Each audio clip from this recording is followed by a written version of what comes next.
understand that who you are today doesn't necessarily determine who you'll be tomorrow in 5 or 10 years. We're just like plants. We're meant to grow. We're meant to be watered. And I think that sometimes we come at a point in our lives where we assume that this is it. This is as far as we're gonna get, or we're confused. And I always say that there's always opportunity for growth. There's always opportunity for reinvention. So make sure that you understand that, and again, use who you are, what makes you unique, to connect to those opportunities.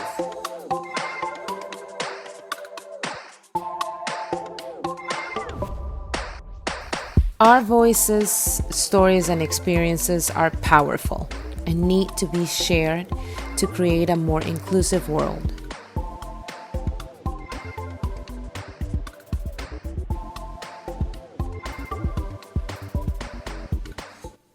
Welcome to Hablemos, conversations with talented humans about inclusion, leadership, and purpose. I'm your host, Carolina Veira, finance and business strategist, DEI champion, and proud Latina. I'm also the Director of Partnerships at CareMax, where I lead initiatives to promote the value of healthcare, education, inclusion, entrepreneurship, and community engagement, while fostering partnerships with other corporations and organizations in the U.S. This episode features Michelle Enjoli Beato, founder of Connect. She is a bilingual international speaker, teaching strategies on how to successfully connect her clients to career opportunities for growth and development. In her own words, life is not fixed, and your career shouldn't be either. Now, onto the episode.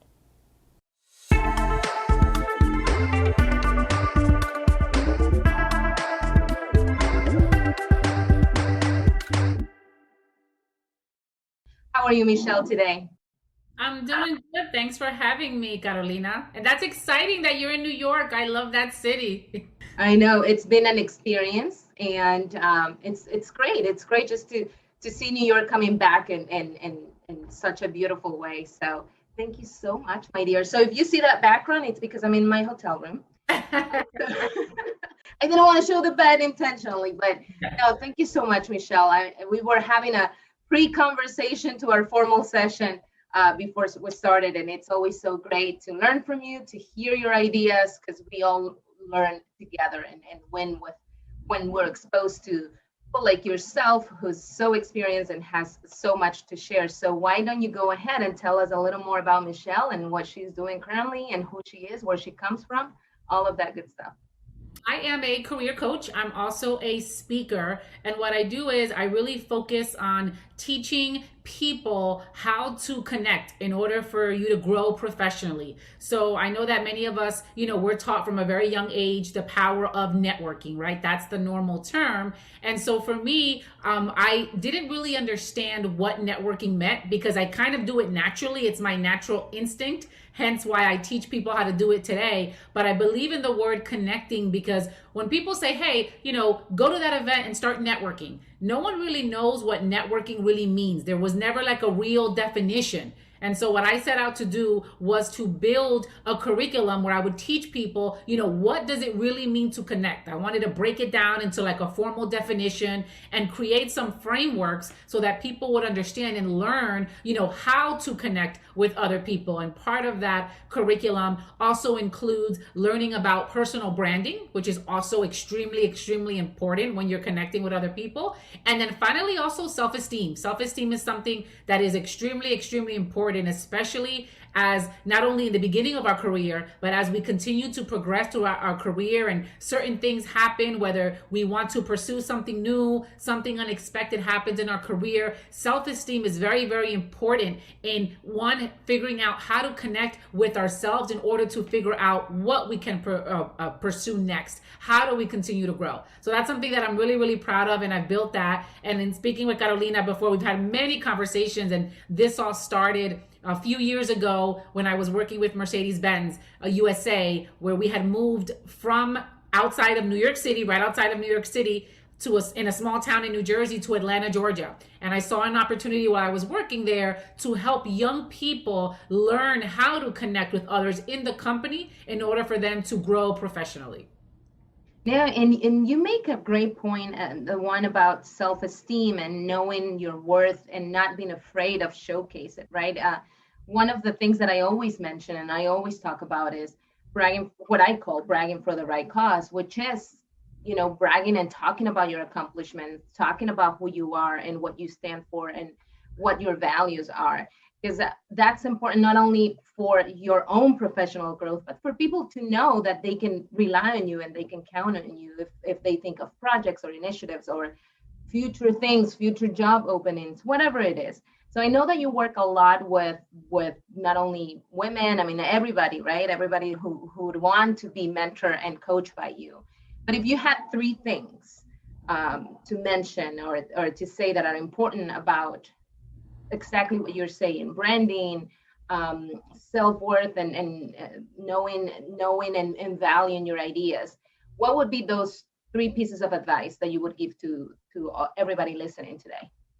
So the first one would be very important is that connection with yourself. Making sure that, not only in the beginning of your career, but throughout your entire life, making sure that you remain connected to who you are. So for example, where you're from, right?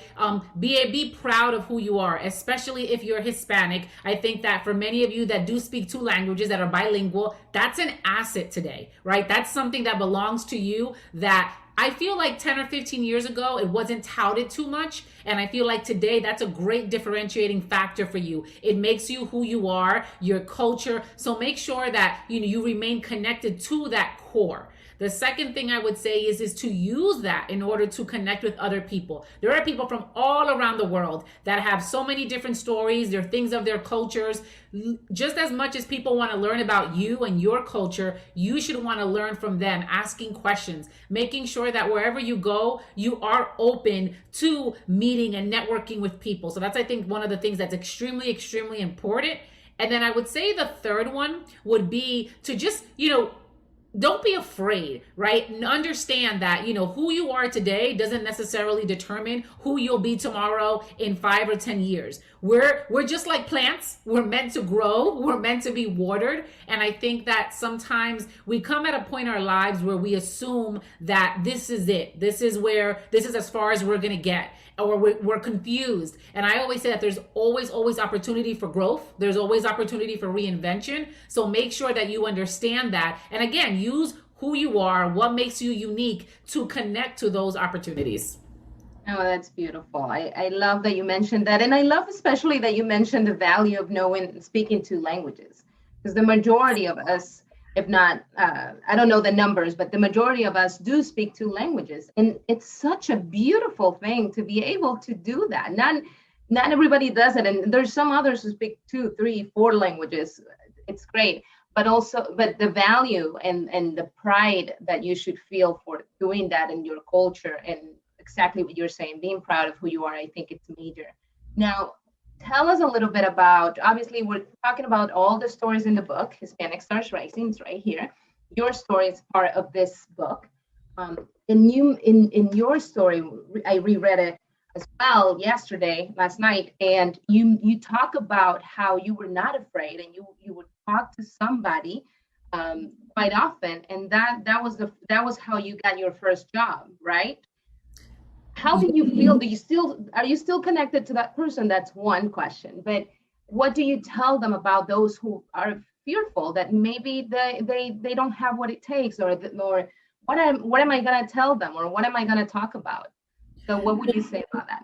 I've always been naturally curious, right? So since I was a little girl, I used to read a lot of books. Like, I'm very curious about people in terms of where they're from, why do they think the way they do, why do they like the certain things that they do. So I always tell everyone that, like that curiosity allowed me. So one thing I will say about not being afraid, none of us know everything. Right? And so I always knew that since I was a little girl, hence why I would ask questions. And I always say, in the curriculum that I teach, I define connecting, which I use as the term networking, as an authentic attempt to learn or assist someone. So those three things are extremely, extremely important when you're thinking about, okay, well, what do I say to someone or how do I approach someone? So think of it in this way. One, be authentic. So be who you are, right? Be comfortable in who you are.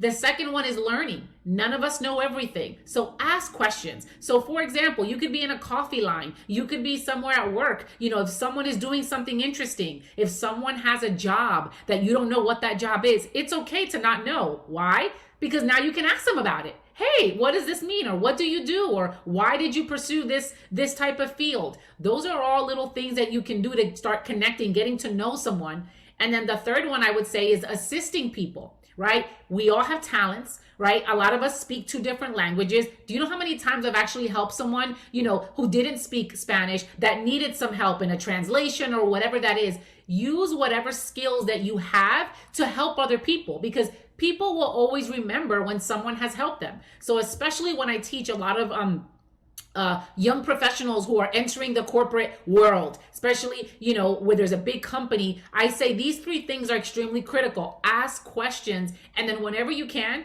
offer your help, because those are like three great ways that you can begin to connect with people. And I love that you mentioned the serving, right? Yes.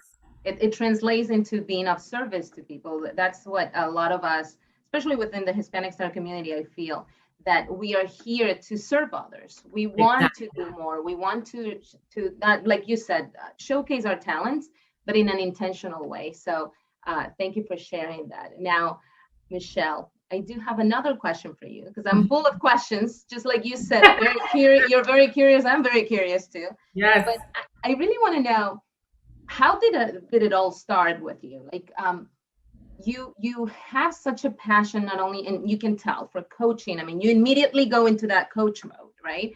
You immediately go into, okay, what am I going to teach today? What am I going to share? How am I going to help people? So what took you there? Or is there any life event that really shaped you into the person that you are today?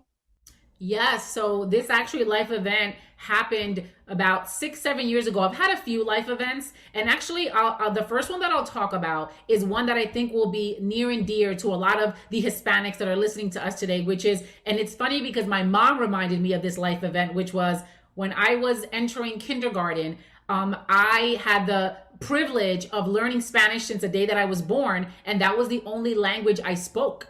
And so when my mom went to register me in kindergarten, it was a small Catholic school, and they basically told her, no, we can't accept your daughter because she does not know English. Like, how will she survive? How will she be able to function? And so thankfully, my mom was super, super insistent, and I, got accepted into the kindergarten. But what's great was 9 months later at my graduation, and I have pictures to prove it, I got certificates in English and math. I was able to not only learn the language, but I excelled at it. So I think that was like the first moment when, my mom recounted that story was, hey, we are limitless. Like, don't let other people put limitations on you. And so that was like one of the first moments of hearing that story and being like, ever since I was small, we've been overcoming things. Why at certain point in our life should we stop, right? We should continue striving. But I would say the moment that took me to where I am today, it was back in 2014 or 15. I was working at Mercedes-Benz USA in New Jersey. And so the company had decided to move their headquarters to Atlanta, Georgia. And so that was like a massive, massive change. For those of you that do not know anything about that company, it had been in that place for 50 years. There were people that had worked there since, they had gotten out of college, people that had been there for 20, 30, 40 years. It was monumental because what happened was, in that move, a lot of people either couldn't move due to their family situation or weren't offered the opportunity to move with the company to Atlanta. And it was shocking to me because I saw grown men, grown women crying, worried about, well, what was their future going to be like? They expected to retire from this company. And so I went into thinking mode, and I was helping a lot of my colleagues, do resumes for the first time in 25 years, helping them connect with different people. And that was when the light bulb moment hit, where I was like, wait a second, the world is changing so much, business is changing so much, that we have to be open and agile to growing and changing, because at any minute we might be forced to make a change, right? Whether it's in our career, whether it's moving to a new city. And so that's what kind of gave me that idea, sparked that idea of how can I help people learn how to manage change, especially when it comes to their professional careers. Pivot and adapt. Right? Yes, for sure. And there's a lot of people that didn't know how to do that.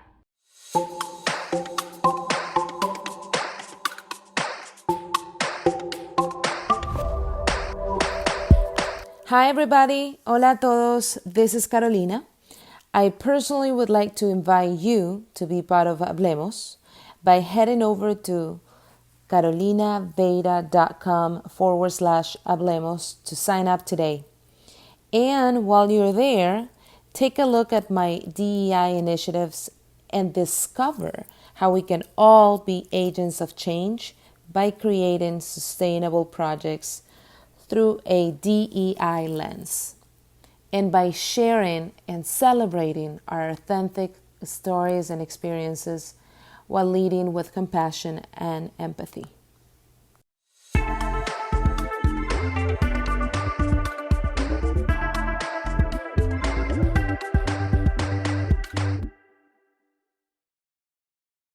If there's one thing that is certain, it's change. Change is happening. We don't know how, we don't know when. Look at what happened last year with COVID, and it just forced companies, people, organizations, everyone just to adapt to change. And those who didn't, they suffer the consequences as well, right? That they're Exactly. behind and technology. That's major. So, and now I know that because of what you've been doing ever since that moment, that change with Mercedes-Benz. Now, somehow all your new coaching sessions, everything that you've been doing, your initiatives have lined up and have paved the way for you to be a speaker, a TEDx speaker. And tell us more about that, because I'm very curious. Not everybody gets to TEDx. First of all, how was that process? Just in case somebody's interested in doing it, how do you do it? What motivated you to do it? What's the reason behind that? And when is it going to happen? What are you going to talk about? All that stuff. Yeah, the dream of every speaker is to do a TEDx. And for me, getting this message across about connection, right, and changing, especially for people like us, Hispanics, who, one, are not used to a lot of change, or change is very difficult for us because we tend to be very close-knit, right, with our families and our friends. And so what happened was last year during COVID, I speak a lot on the topic of connection. And I believe it was a friend of mine who forwarded me information about a TEDx that was happening in England, but the topic was connection. That was like the main topic. So they're like, this screams you need to apply. But I thought to myself, well, wait a second, this is in England. Like, are they going to choose me? Like, I'm in Atlanta, Georgia. And so what I did was, I wrote up, a proposal. I sent in the application. And so I heard back a few weeks later, they're like, hey, we love your topic. It goes in line with our theme. We want to invite you to audition. So that was the nerve-wracking part. I was like, writing the proposal. How many people were invited for that audition? I believe they had over 100 applicants, I believe. And then I believe that the final audition was maybe, I think, around 30-something people, but there was only, I believe, 12 slots. So it was interesting. So I was prepared. I prepared for the audition, and so I auditioned. And a week later, got an invitation saying, "Hey, you've been formally accepted to be part of TEDx," which was like oh my gosh, this is really happening moment. Right. Now I really need to do it in front of how many people? Like, usually those events are huge. So right, this one is happening in Southampton, England, and they're doing it at this beautiful hotel, which is actually in the shape of a cruise ship. It's like a big, massive cruise ship. Yeah. So they're doing it, I think, in a big conference hall there. And so I don't know how many people. I mean, I'm sure there'll be a few hundred people because they're doing it live. The taping will be live, and then they will put the video up, I guess, so, a week or so later. So yes, I'm extremely, extremely excited. What's interesting was it was originally supposed to happen November of last year, but obviously due to COVID, it was moved to May of this year, and then obviously pushed now finally to October 12th because, they wanted to make sure that it was something that can happen and not move it a third time. And so And so, yeah, and so I've just been busy preparing. And it's interesting because my message has become a little bit more meaningful now since COVID. It's changed a little bit. And so I'm excited to deliver. So the topic of the talk is called The Most Important Connection to Make for Success.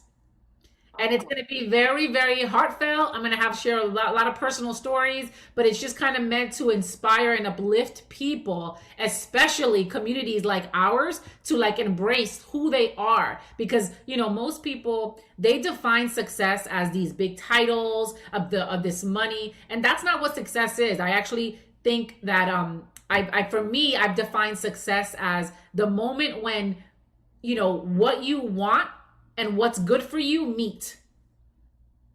So meaning there's something that you want, whether it's a specific career path, but it's something that's also good for you. That's something that you're passionate about, something where you're allowed to give back, something that's truly, truly serves your spirit and makes you happy and excited. That to me is what success is. And that could be anything, but it just has to have those two components. So For me, just sharing with you, part of being successful is waking up every Monday morning and being excited about the whole week, right? It's like, yes, sometimes that doesn't happen for everybody. So it's beautiful what you're saying, that where you have to, I translate that into aligning with your mission, your vision, what you want for yourself, for those around you. And that to me, that's the definition of success and the impact that you bring to the people around you again, or the people that you're serving. So congratulations, Michelle. I know that's huge. And that's huge also for our community. I mean, not everybody says, hey, I'm part of TEDx, but also going to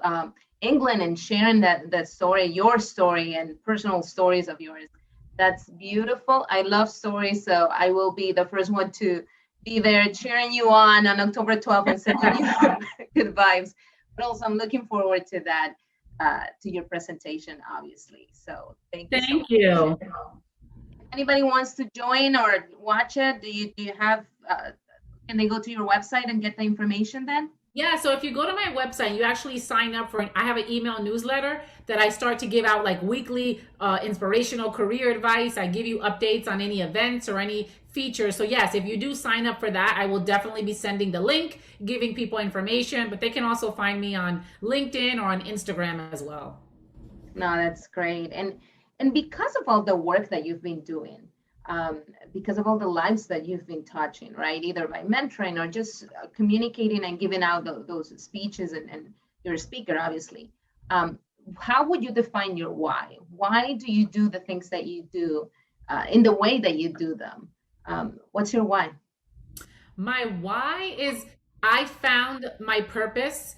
And so once I found that purpose, and what's interesting was I knew what my purpose was. No, I'm sorry. I knew what I wanted to do. I knew my interests. I knew my likes. And I found that throughout my life. But I think finding my true purpose in helping people, you know, discover who they are, connect with themselves, connect with other people. I think that's been my true why, because for me, it's fulfilled me in such a great way. And I think that, you know, back to the event that I mentioned back at Mercedes-Benz, and just watching people, you know, today struggle, whether it's at the beginning of their career, in the middle of their career, or later on in their career, with figuring out, you know, well, what's next for me? You know, feeling, you know, like you mentioned before, not motivated to go to work, or just not feeling alive. So to me, my purpose is helping people, you know, figure out what is that thing that's going to make them alive, that's going to give them passion, that's going to give them purpose. To me, I feel like not until that you find that is when you really, really start living.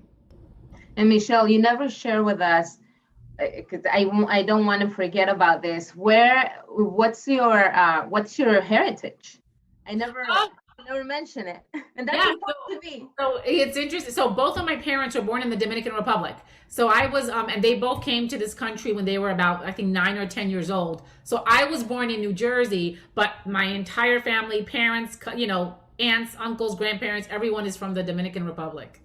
No, and you can see that flavor, that DR flavor in you, not afraid, you know, just going for it and taking the risk. So I admire that of you. I look up to you for that. I know that people watching this are going to be inspired. So what would you tell those people who are afraid of change, afraid of or maybe they think that they're going to fail if they try something new? So one thing I'll say is I am still afraid.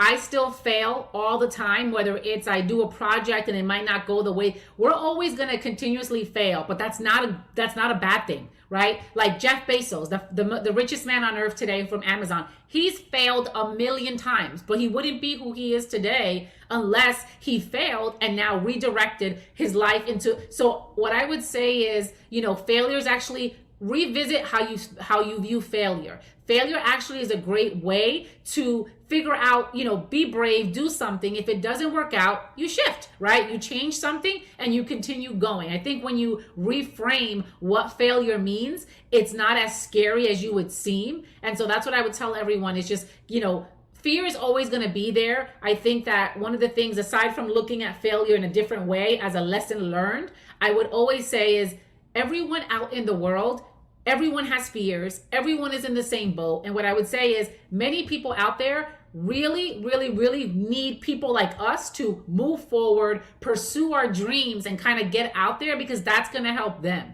And so I think for me, that frame, it's like when I go on stage, many people ask me, well, doesn't that freak you out? You're going to go there and speak in front of, and I tell people, well, the way that I think about it is what I'm going to tell people is going to help them. So it's not about me. It's about me giving something to somebody else. So when I look at it as a gift, I'm helping someone, I'm giving someone something. It's not about me. It's what I can give them. And most people, once you reframe it that way, I think it gives you a little bit more courage to go out there and do things. Because I always say to people, we need one of us to make it up there for the rest of us to follow. Yeah, and we were talking about that where we said not only open doors, but hold those doors open as long as we can, just so many people can join, right? And can definitely. And that's my goal. Yeah, and that's my goal. It's like the more people that move forward, the more space it takes for other people to follow, right? We need to open that one door first. No, and keep that door open and continue opening doors like you mentioned.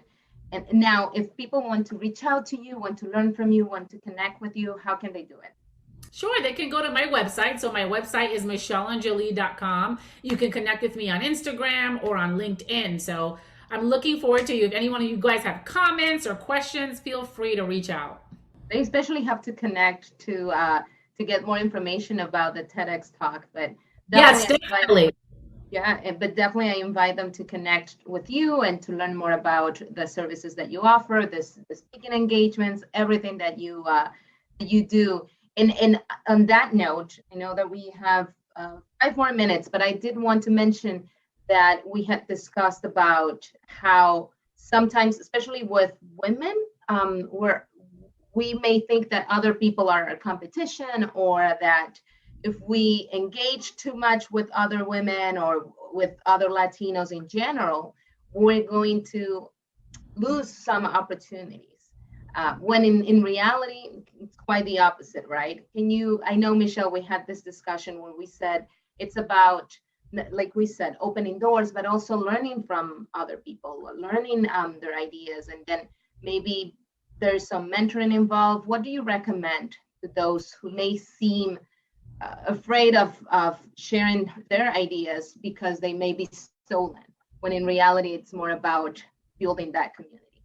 You have a unique DNA, meaning you and I, Carolina, everyone watching this right now, we are unique. There is nobody else in the world that has the combination of experiences, of talents, of likes that you have. And so taking that in mind, there is room for every single one of us. Every single one of us on this, live broadcast right now could do the same job, and none of us will do the same job the same, right? Everyone will connect with us for different reasons. And so what I would say is please be open and welcoming to connecting with other people, learning about other people, right? There's a great thing now that many people are doing, which is masterminds for whatever industry that you're in. Get a pair of your colleagues, people who are doing the same thing that you're doing, and get together and learn from each other and build. Because again, back to the same theme, we can get far, but if we get, if we form partnerships with each other, we can get farther and faster.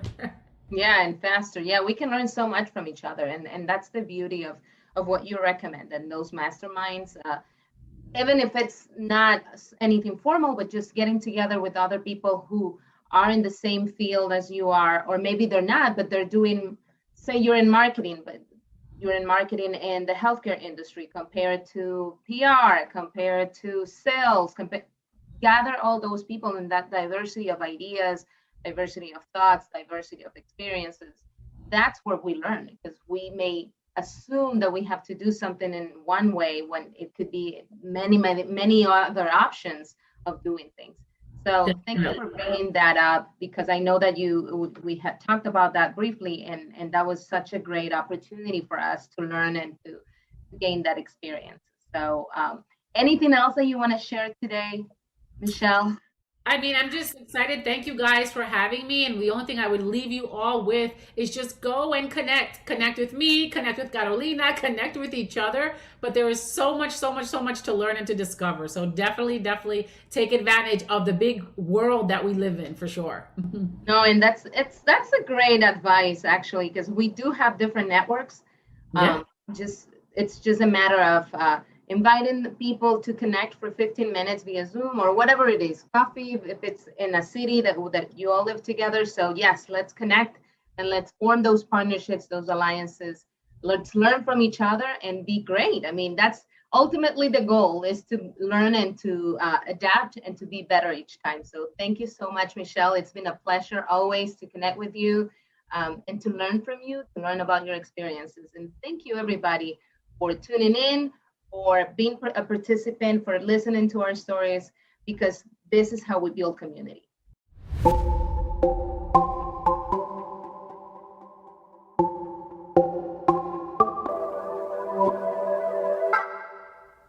If you've enjoyed this episode, please subscribe to our podcast today, and also send me a DM at Caro Veira. Share the love, share the comments, share the thoughts.